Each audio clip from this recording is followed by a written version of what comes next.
Hello and welcome to my Bowen case conceptualization final. I'm Evan Griffin and I will be taking you through my understanding and conceptualization of Philip Guerin's interview process with who I've so aptly dubbed the Pancakes family, or the Pamcakes family if you like puns.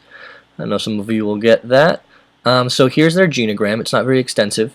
Not a lot of information about family history was provided in the interview process, but we've got Pam right here, the IP. There she is. She's 32 and she's adopted. She has some developmental difficulties. We'll get into that a little bit later. Here's Dad, Adrian, over here. He used to be an alcoholic, so he's got a recovering alcoholic there. And then Judy over here. I would assume that both parents are like, late 50s, 60s, early 60s, something like that. And I've included at the top, just for a brief reference later, that both of the grandmothers are deceased, and that's really the extent of the information we've gotten, besides the fact that her brother also passed away. He committed suicide. We don't know whether he was younger or older, but I'll discuss that later as well. I intend to carry us through this conceptualization based on Bowen's 8 concepts in his theory. So, talking about chronic anxiety, we'll move to talk about sibling position, the family projection process, emotional triangles, emotional cutoff, multi-generational patterns and multi-generational transmission process, and then we'll end with the level of differentiation, which is probably the most important. So I'll just dive right into it because 25 minutes is not a lot of time. And right before I go, I might come across as a little bit redundant throughout this. I think that the concepts that Bowen has laid out are really interlocking, all of them. And it's really phenomenal. So I may be redundant throughout a little bit, but I think that's really just indicative of, or it's evidence of the comprehensiveness and the efficacy of this really well thought out theory. So I may be talking about one concept and it's talking about 3 concepts at the same time. Maybe you'll see. I'll start with chronic anxiety. The family came in, and the presenting problem was described as being with Pam, the IP, saying that she refuses to do things when she's asked to. She just passively just ignores them. It doesn't listen to directions, and so they've been struggling with that for a long time. And she's 32. They expect her to do these things, and she just doesn't. So that's why they came in. The level of chronic anxiety in the family is very high. I think starting just briefly touching on the son's suicide, I think this is a huge source of anxiety in the family. There's so much unresolved grief. Father actually, just right off the bat, he said, "I'm not talking about it. We're not talking about it." He said that he was forced to talk about it before and just erupted, blew up, super angry. He's got a lot of unresolved issues surrounding that, like a lot of pain. So Phil didn't go there in the video, and I respect that. I understand why. Father actually used to, and I think probably in the wake of his son's death, developed that drinking problem that I had previously mentioned. He was an alcoholic. He's now a recovering alcoholic, and he talks about his anger being really bad, and it used to be even worse, especially when he was a drinker. He even kind of insinuated that he may have been like abusive, physically abusive, like he was an angry drunk, and it came out in really negative ways. We're not sure about that, but it's conjecture. So the anxiety is framed in the following way. So mom has had issues connecting with both dad and daughter. Mom is a clear overfunctioner in this family system. She provides for the family financially, and takes care of the house, does all the cooking, does all the cleaning, does everything. It's interesting to see how dad appeals to gender roles in this regard. He expects mom to do all those things, and he thinks that that's just where the wife should be. That's what she does.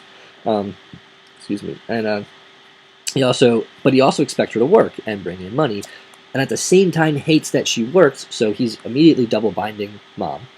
And so that's obviously a source of tremendous anxiety in just a spousal relationship. Was obviously going to trickle down and affect the whole system.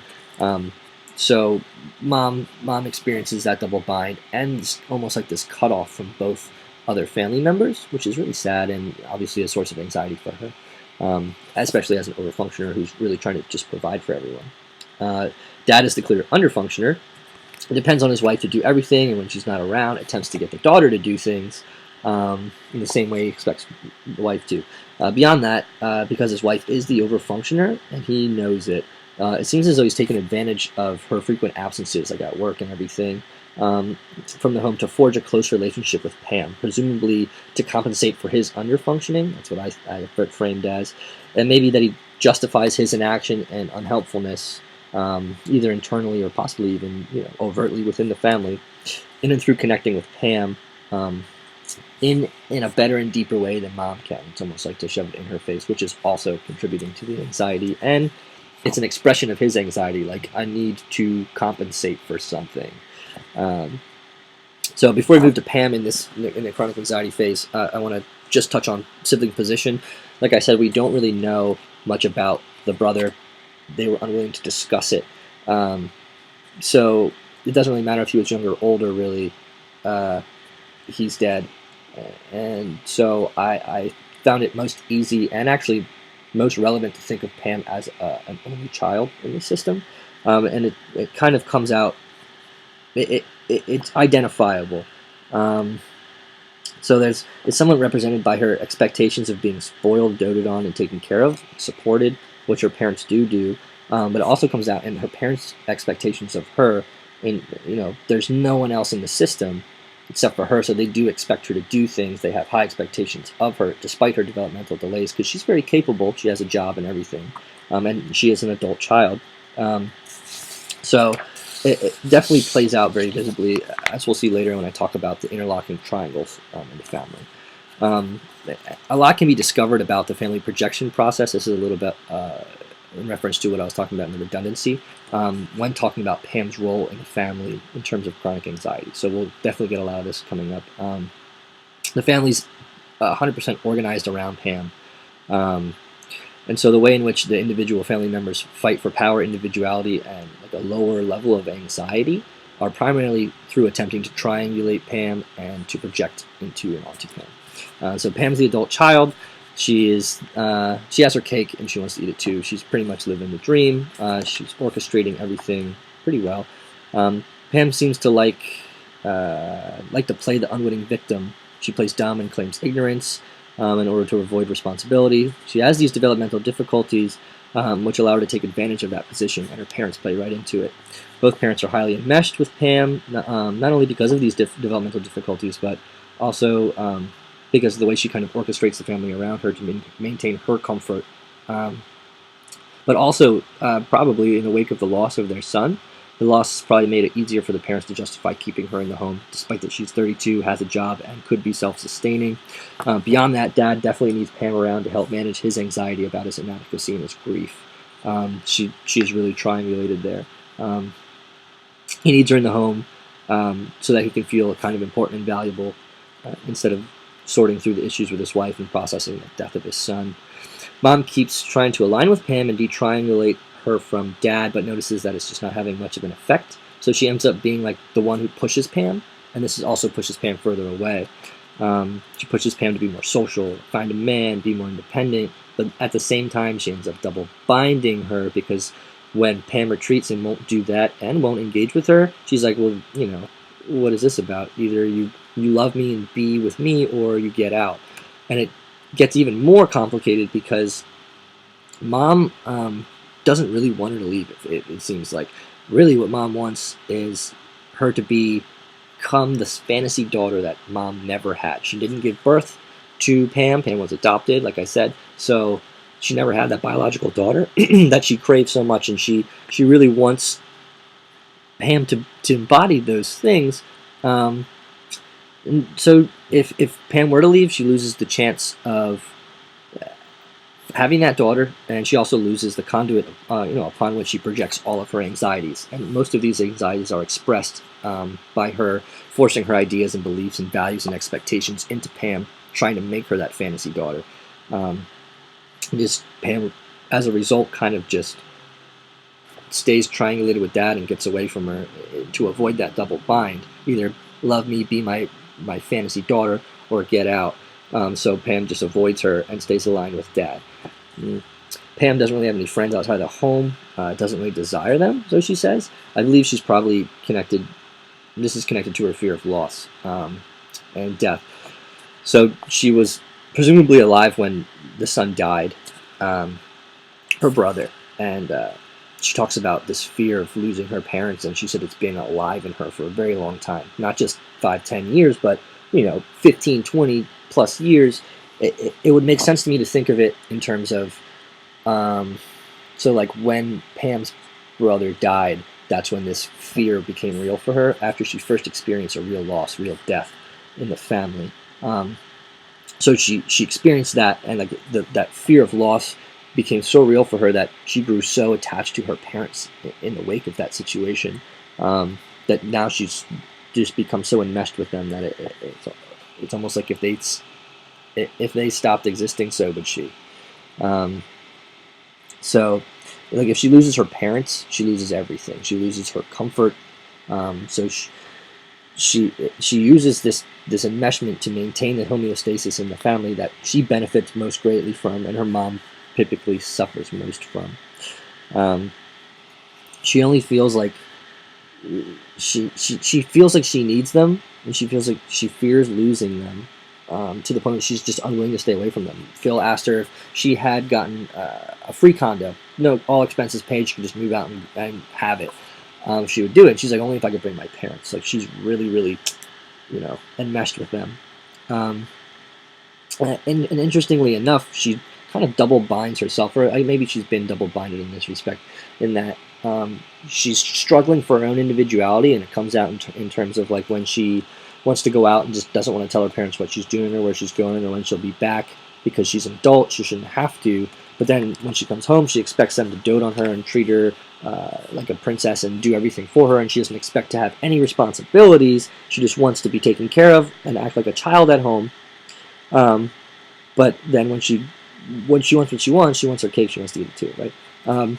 So this double binds both her parents, mostly the mom, because mom wants to make her the fantasy daughter that she never had, or just get out and be social and find a man and individuate, differentiate basically.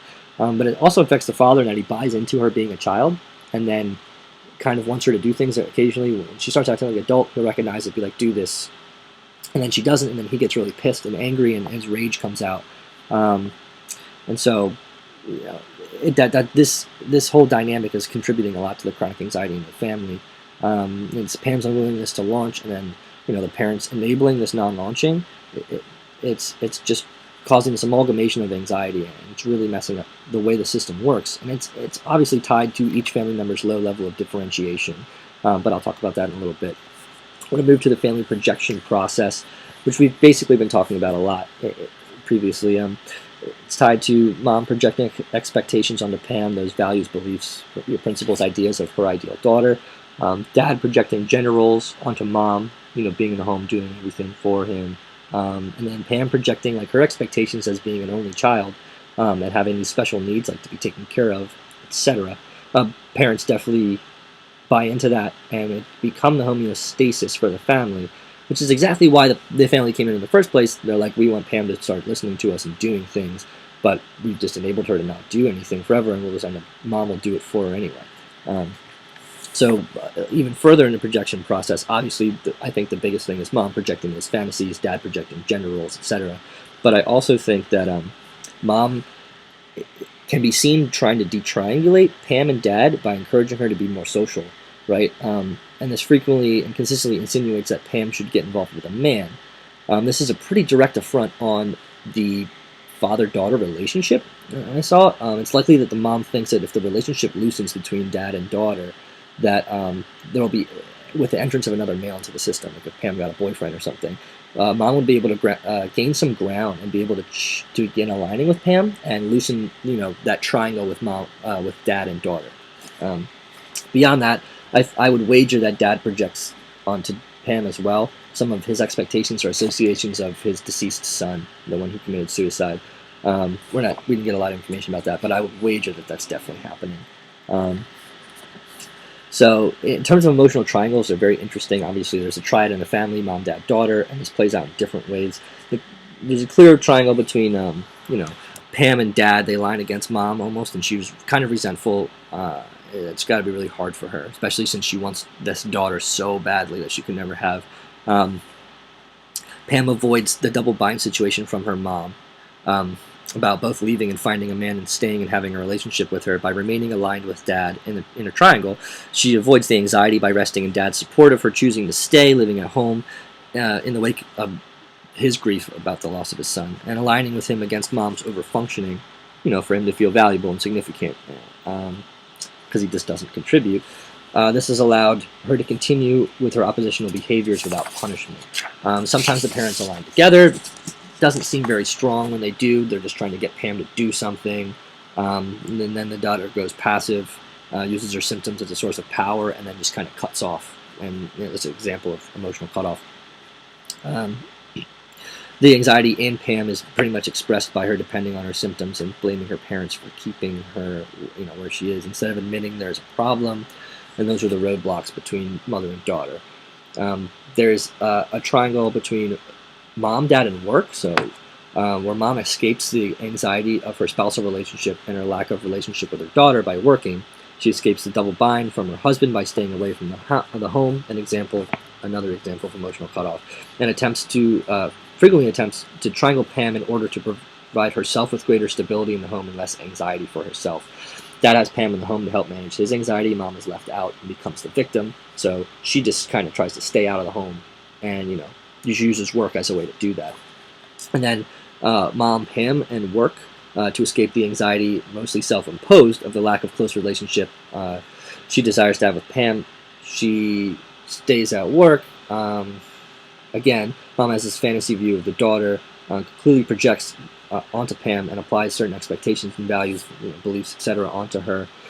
These fantastical expectations and values, what have you, they are repeatedly not met, so mom's anxiety remains high. She avoids that situation, goes to work, or retreats in any way safe or form that she can, but she straight up says, I go to work, I'm at work all the time, I'm not home a lot, and that's her way of doing it. There's another triangle, it's not super pertinent, but I'll mention it. It says, Pam mentions her bingo partner, Jessie. It's an older lady, that's why I included the grandmothers on the genogram. It's like a 72-year-old lady who can kind of serve in a motherly role for her, or a grandmotherly role. She never had a grandmother. So Pam, mom, and Jessie, where Pam leans on Jessie to avoid obligations and pressures from mom for emotional investment. So Pam has this other outlet where she can avoid mom and not allow mom too far in to herself, so mom can't force those beliefs, ideas, etc. onto her and really start to change her. So she found someone else to go to avoid that and still have an emotional connection with an adult female.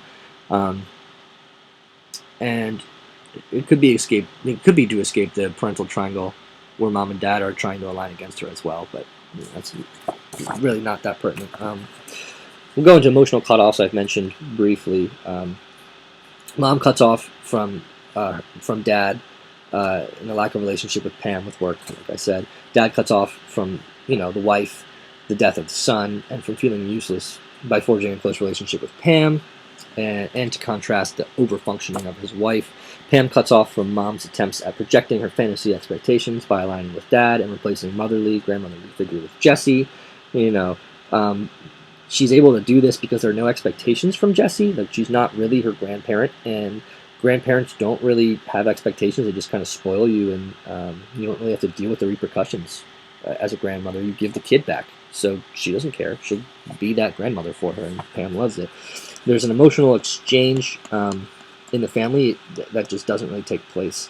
It's really limited. Dad's expression of anger might be the most illuminating expression of emotion in the family, and it explodes his explosive temper, really. But beyond that, it seems like there's a lot of cutoff in terms of emotional expression.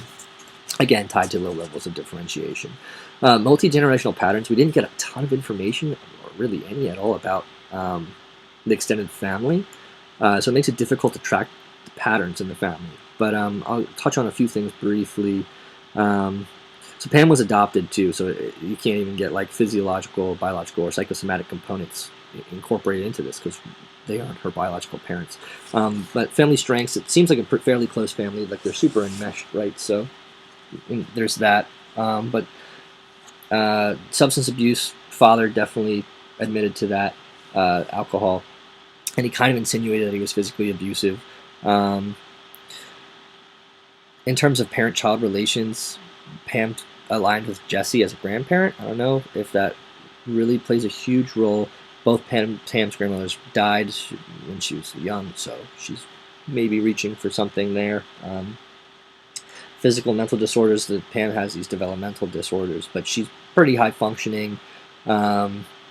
She knows what she's doing, and she's playing on those things to keep herself comfortable in the family and maintain that homeostasis. The historical incidents and the presenting problem, this is where I'd ask a lot of questions. I think I would ask in the future about significant losses in the family, opposition in the home, in their homes growing up, both parents and their siblings, their parents' jobs, etc. A lot of family history I would have to gather. These are the major questions I would be asking, and hopefully this would open up eventually a discussion into the loss of their son, finding out, about loss in the family as well. And then roles within the family are more questions I would ask in the future. What roles did their parents have? What were their sibling positions? The parents, what roles did they play in their families of origin? What were your parents like, etc.? You have brothers and sisters, all of that stuff. And the actual transmission process, again, it's hard to discuss because we don't really know much about the extended family. But in terms of the one generation, parents to kid, Pam is certainly subject to a significant amount of triangulation, particularly from the father, or at least that's the one that stands. Mom tries, just doesn't happen so well. Talked about this quite a bit already, but mother's clearly also guilty of this transmission process where she's unable to produce her own daughter, which is clearly traumatic in its own respect.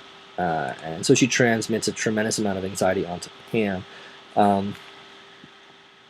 These expectations that she has for her are kind of ridiculous, I think, and Pam knows it, and that's why she's trying. And she knows Mom's trying to fit her into a different mold, and that's why she stays away. So the level of differentiation in this family is pretty high. I'm sorry, it's pretty low. Just quick shifting through this. Yeah, okay. So we'll start with Dad. Everyone's level of differentiation is pretty low. Dad's highly reactive. He's quick to anger. He seems to have a very difficult time processing emotions, so he either avoids them altogether or he lashes out in rage. He seems to try to impose his expectations and ideas, specifically gender role ideas, onto his wife. When she does not comply, he seems to get really angry. He's a clear underfunctioner, so he feels really bad about himself, probably, I would assume. And his wife's ability to overfunction and make up for this, for lack of a better word, like his incompetence, I would say, serves to keep him stuck in his role and maybe even pushes him into a lower level of functioning, thus locking him into his severely low level of differentiation. His triangulation of his daughter is a clear indicator that he is unable to manage his own emotions and anxiety, and his corrective and entitled demeanor with his wife, and I'd say Pam too, stands to further illuminate his poor differentiation. Mom seems to be emotionally reactive, but not very emotionally expressive. Like emotional cutoff from the whole family, I feel like. Mom's quick to tears, quick to feel, but slow to express. She projects her own ideas, beliefs, and values onto others, almost as if she cannot see past her own nose. At the same time, her power as an overfunctioner in the family has dwindled because she is on the outside of the primary family triangle. She does all the work, provides for the family, maintains the house, and has no power. She submits to her husband's misogynistic ideas, enables both him and Pam to be irresponsible and lazy, and receives very little respect. Mom is definitely giving up the most of herself so that the rest of the family can be functional. Mom's sacrifices are the primary contributor to the stability in the home, but she has lost her own autonomy, individuality, and self in the process. This is probably why she projects so heavily into Pam, possibly to establish a continuation of what she wishes she was or could be, or maybe once was, by establishing this legacy. It's like the idea of an existential fear of death and of meaning, of like you need meaning. So like a biological daughter is a physical continuation of that self and that legacy, but Pam is adopted. So Mom's working extra hard to impose these values and beliefs onto Pam in light of her not being blood related and not being actual, family legacy. And all of this is indicative of her extremely low level of differentiation in connection with her overfunctioning position as well. Beyond that, Pam's level of differentiation is low. Pam, like her mother, is quick to tears and slow to expression. She utilizes cutoffs to avoid dealing with emotional content and anxiety in the family system. At the same time, she relies heavily on her parents for support and guidance. She literally could not imagine living without them. She's in constant fear of them dying. probably informed by the death of her brother, and she refuses to launch from the home. Pam does not really have any friends her own age and remains solely connected to her family, primarily her father, in order to manage her own anxieties. Pam is so enmeshed with her parents, it feels like she would cease existing if they cease existing, like I said before. Pam is constantly fighting to avoid the projections from her mother, but falls subject to the projections of her father, probably because they're easier to handle, and she gains some benefits from it. It is also clear that Pam is struggling to navigate establishing an individual sense of self within the family system. This becomes clear in situations where she avoids telling her parents what she's doing, where she's going, etc., and is evidenced by her excitement about having a job, raising her own dog, being able to stay home alone when her parents go on vacation, etc. But her level of differentiation is clearly very low. Now, in summation, I think like Phil was really right in what he suggested to the family, suggesting that Pam begin to form friendships with people of her own age outside the home, to look for ways to establish her own autonomy apart from the family. If Pam becomes independent and comfortable enough to leave the home, the family will likely benefit. The spousal subsystem will obviously suffer at first, though. Both mom and dad will finally be forced to confront all of these issues and the anxiety produced by those issues head on if Pam's not there, because they have no one else to triangulate. This would also include revisiting the grieving process and referencing the loss of their son. Pam has served to maintain the homeostasis in the family, and the parents have bought into the developmental difficulties and problematic behaviors as a way to maintain their distance and better manage their level of chronic anxiety in the system. Moving forward, I would likely delve deeper into family history. Like I said, I would ask a lot of questions about that. I would continue exploring Pam's reasons for wanting to stay in the home, as well as the parents' reasons for keeping her. They clearly want her there despite what they say. There's a lot of benefits they get and reasons why. And then, establishing Pam's independence would inevitably lead to the surfacing of other issues, but by utilizing psychoeducation and developing insight into family members, well, we can move towards positive and adaptive change. So that's about all I got for the family. I know I kind of rambled off the end there, but I think it's pretty comprehensive, and I hope you enjoyed. Thank you very much.